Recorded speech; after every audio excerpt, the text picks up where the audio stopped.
문제달인 신혜손입니다. 20년도 1, 2회 통합 제3과목 직업정보론 해설 강의 시작하겠습니다. 41번 직업정보 분석에 관한 설명으로 틀린 거 1번, 2번, 3번 다 좋은데요. 4번이요. 직업정보원과 제공원에 관한 정보는 알 필요가 없다. 알 필요 있죠. 오히려 직업정보원과 제공원에 대해서 알지 못하는, 즉 출처가 분명하지 못한 정보는 제공해서는 안 되는 거예요. 1번 보시면 직업정보는 직업 전문가가 분석하는 건 이건 맞아요. 단지 직업 정보를 제공할 때는 일반인의 수준에 맞추어서 이해하기 쉬운 용어들을 사용해야 한다는 점이요. 42번 직업 전망에서 제공하는 정보에 대한 설명으로 틀린 거 보시면 1번, 3번, 4번은 좋은데요. 2번이 틀렸어요. 관련 학과는 일반적인 입직 조건을 고려하여 대학에 개설된 대표 학과명만을 수록하였다 했는데요. 대학의 그 대표 학과명만 수록한 것이 아니라 특성고등학교라든지 직업훈련기관, 직업전문학과의 학과명까지 수록하였다는 점이요. 43번에 내용 분석법을 통해서 직업 정보를 수집할 때 장점이 아닌 것은 직업 정보 수집하는 이 방법은 크게 세 가지로 나눠져요. 직업 정보 수집하는 이 방식 첫 번째가 무엇이냐면 면접법이에요. 두 번째가 설문지법, 즉 질문지법 같은 내용이겠죠. 그리고 세 번째가 내용 분석법인데 이 내용 분석법은 한마디로 얘기해서 문헌 연구요. 문헌 연구, 자료 같은 거 이렇게 참고해서 하는 것이에요. 그래서 이 내용 분석법으로 정보를 수집할 때는 장점이 뭐냐면 정보 제공자의 반응성이 높지 않다라는 점이에요. 그 아주 민감한 직업 정보를 제공했었을 때 그 직업 정보 제공자가 뭐 면접법이나 설문지법에 대해서는 그렇게 말하지 않는데 왜 그렇게 얘기는 하지만 문헌 연구는 그런 게 아니잖아요. 그래서 반응성이 높지 않다라는 거고요. 장기간의 종단 연구, 시대적으로 이렇게 쭉 순서별로, 시간별로 연구 가능하고요. 언제든지 재조사 가능해요. 그리고 역사 연구 등 이런 소급 조사도 가능하다라는 점이요. 44번에 한국표준산업분류의 산업분류에 관한 설명으로 틀린 것은 21년도 2차 시험에 특히 직업정보론이 굉장히 중시됐었는데요. 잘 알아두셔야 될 것 같아요. 일단 최근에 각광받는 문제들 산업의 정의 여기 1번에 나와 있죠. 두 번째는 산업활동의 정의, 그리고 세 번째는 산업활동의 범위에는 영리적, 비영리적 활동이 모두 포함되지만 가정 내 가사 활동은 포함되지 않는다는 점, 이 세 개 순차적으로 쫙 이렇게 알아두시고요. 그리고 또 하나 알아두셔야 될 게 이 산업 분류의 정의, 산업 분류의 정의에 대해서 알아두시고, 그 다음에 산업분류의 기준이요. 산업분류의 기준. 산업분류의 기준은 산출물의 특성, 투입물의 특성, 그리고 생산활동의 일반적인 결합 형태에 따라 나누어진다라는 것이고, 그 다음에 여섯 번째는 생산 단위의 활동 형태. 21년도 신출문제 주관식으로 나왔던 것이죠. 이런 여섯 가지 사항에 대해서 산업활동의 범위, 산업분류의 정의, 그리고 산업분류의 기준, 그리고 생산단위 활동 형태 중요하다. 45번이요. 워크넷에서 제공하는 성인 대상 심리 검사 중 무엇에 해당되는 것인가? 검사 대상 주요 내용, 이 흥미 유형을 위주로 직업을 탐색한다고 했었죠. 그렇기 때문에 측정 요인 바로 홀랜드의 흥미 유형을 탐구하는 거예요. 현탐의 사진관을요. 이렇게 홀랜드 현탐의 사진관만 이렇게 검사하는 유형이 무엇이냐면 직업 선호도 검사 S형 이에요. S형은 쇼트라는 거예요. 쇼트.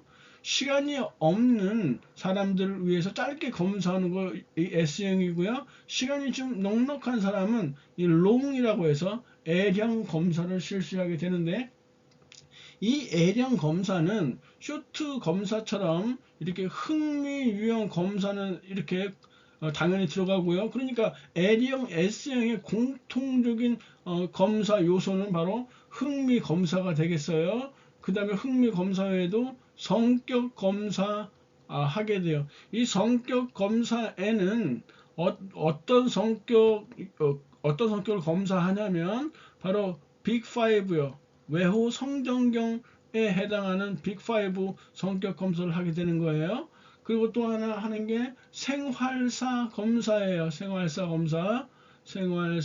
검사를 한다. 이 생활사 검사의 내용은 뭐 대인관계 지향, 독립심, 가족 친화, 야망, 학업 성취, 예술성, 운동선호, 종교성, 직무만족 이런 것들을 검사하게 되는 것이에요.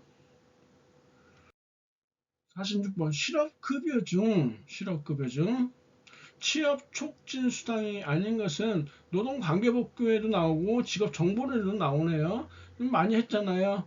실업급여는 구직급여와 그리고 취업 촉진 수당으로 구성되어 있다. 실업 돈 못 벌어 양치질 못해 구치 쩔어 이렇게 외웠고요. 취업 촉진 수당은 네 가지로 구성되어 있죠. 이렇게요.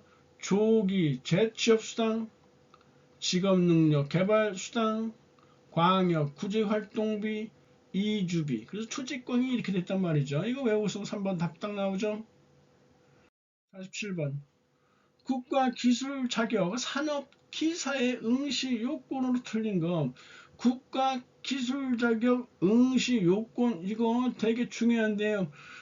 지금 처음 나오는 곳이니까 제가 거기에 쫙 정리해 놨어요. 정리해 놨는데 우리 그 콕지보에서 정리 뭐 기술사, 기능장, 기사, 산업기사 다 돼 있어요. 그런데 이걸 한꺼번에 다 외우면 헷갈린단 말이에요. 그러니까 여기서는 산업기사 나와 있으니까요. 산업기사만 외우시고 하나 좀 여유가 된다면 기사, 산업기사와 기사가 기본이 되는 것이거든요. 그거만 외워두시면 좋을 것 같아요. 산업기사를 외울 때는 어떻게 외우냐? 2년제 전문대면은 응시 요건이 가능하다 이렇게 알아두세요. 그래서 보시면은 콕지보 해설에 디귿번호를 보시면 관련 학과의 2년제 또는 3년제 전문대학 졸업자 등이 바로 이 응시 요건에 해당되는 거예요. 산업기사는.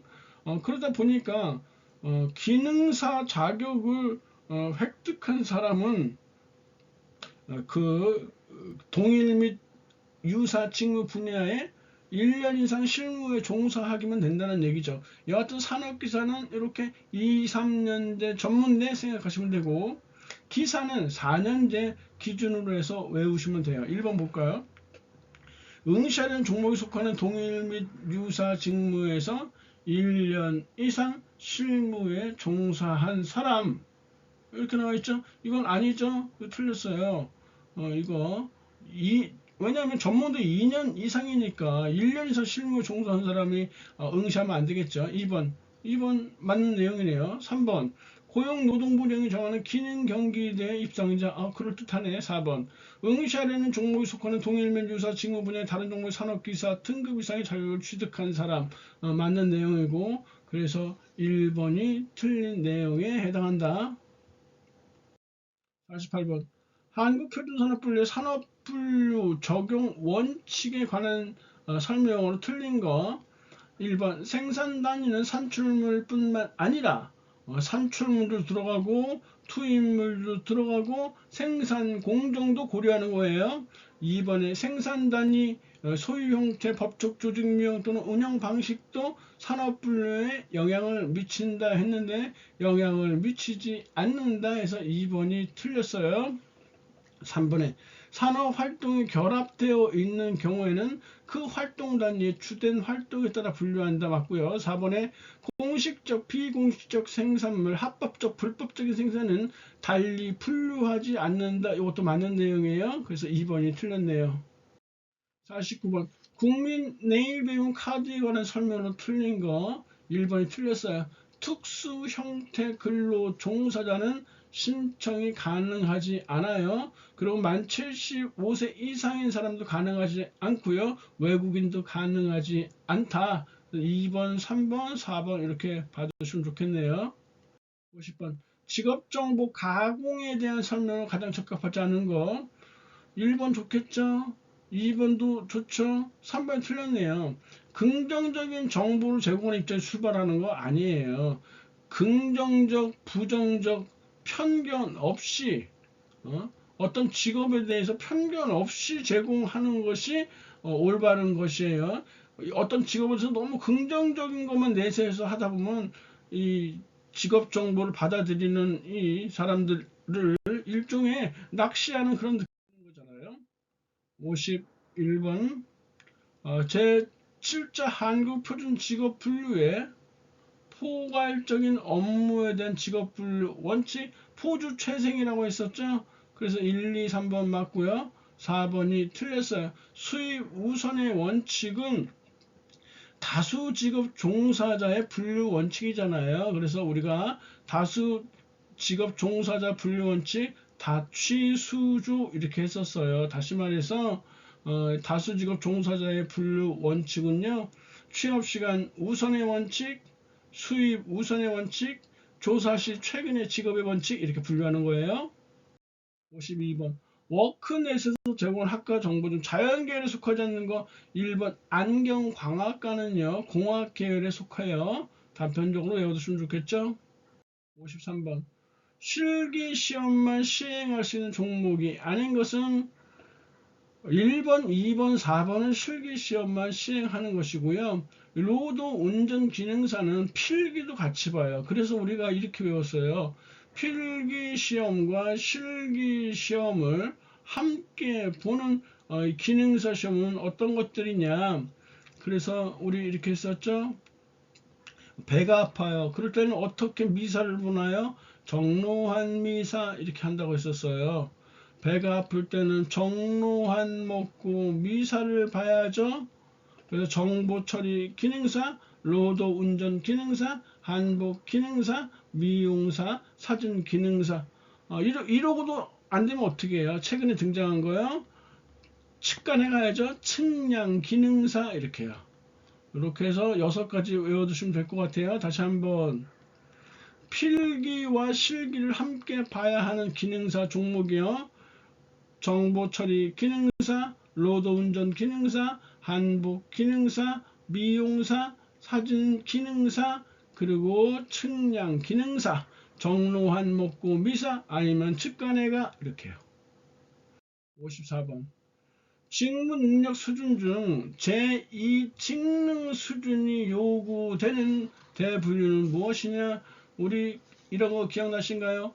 4 직능 수준 또는 3 직능 수준은 이 관리자 그리고 전문가 및 관련 종사자 그래서 관전 이렇게 외웠었죠.